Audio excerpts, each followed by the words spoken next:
পল্লৱ গগৈ ডাঙৰীয়া, পল্লৱ বৰা ডাঙৰীয়া বক্তব্য সামৰণি মাৰিলোঁ। ধন্যবাদ। ধন্যবাদ জনাইছোঁ।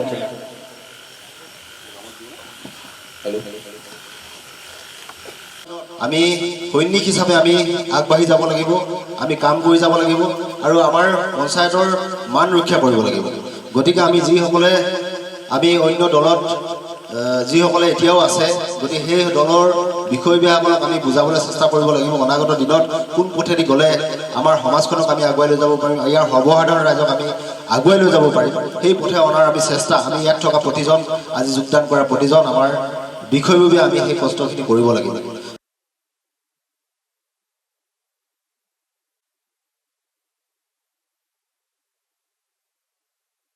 যোগদান কৰিছিলোঁ আৰু আজি 10 বছৰ পাছত আপোনালোকৰ মাজত এটা কাৰ্যকাল শেষ কৰিবলগীয়া বিধায়ক হিচাপে থিয় দি আছোঁ। কাৰণ প্ৰায় 4 বছৰ পাৰ হ'ল আৰু 10 মাহমানৰ পাছত আমাৰ চাগে নিৰ্বাচন হ'ব আৰু এটা কাৰ্যকাল শেষ কৰিব গৈ আছোঁ। এনেকৈ লভিজিৎ গগৈ, প্ৰাক্তন সদস্য, নাহৰকটীয়া আঞ্চলিক ছাত্ৰ সন্থা।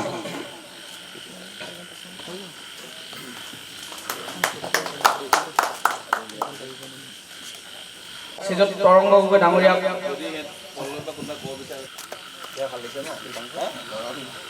টুটুল গগৈ, মুনীন্দ্ৰ বৰা,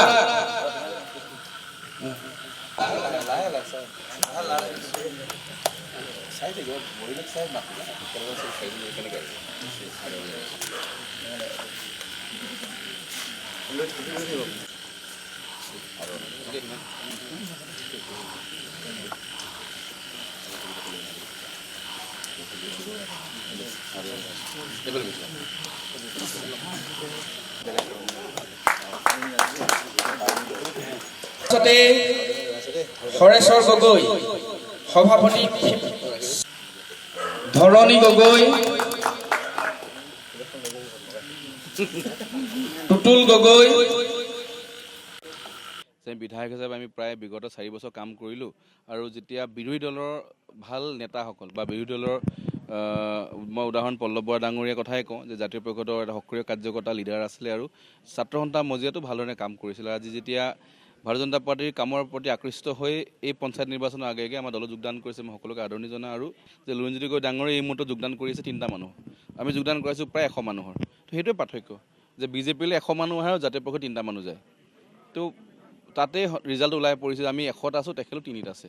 মই ভাবোঁ যে এই পঞ্চায়ত নিৰ্বাচনতো তেনেকুৱা ধৰণৰ ৰিজাল্ট হ'ব। আমাৰ ভাৰতীয় জনতা পাৰ্টীয়ে প্ৰায়বিলাক সকলো জেগাতে চুইপ কৰিব আৰু আগন্তুক সময়ত যি ধৰণে আমাৰ মুখ্যমন্ত্ৰী হিমন্ত বিশ্ব ডাঙৰীয়া, প্ৰধানমন্ত্ৰী নৰেন্দ্ৰ মোদী ডাঙৰীয়াই কাম কৰিছে, নাহৰকটীয়া সমষ্টিলৈ হাড় কাৰখানাৰ পৰা লৈ, নতুন ফেক্টৰীৰ পৰা লৈ, গাঁৱৰ মানুহ অৰুণোদয়ৰ পৰা লাখপতি বাইদেউৰ পৰা ৰাস্তা পদূলিলৈ কাম হৈছে, মই ভাবোঁ 100% ব্যক্তিয়ে ভাৰতীয় জনতা পাৰ্টীৰ পক্ষত থিয় দিব।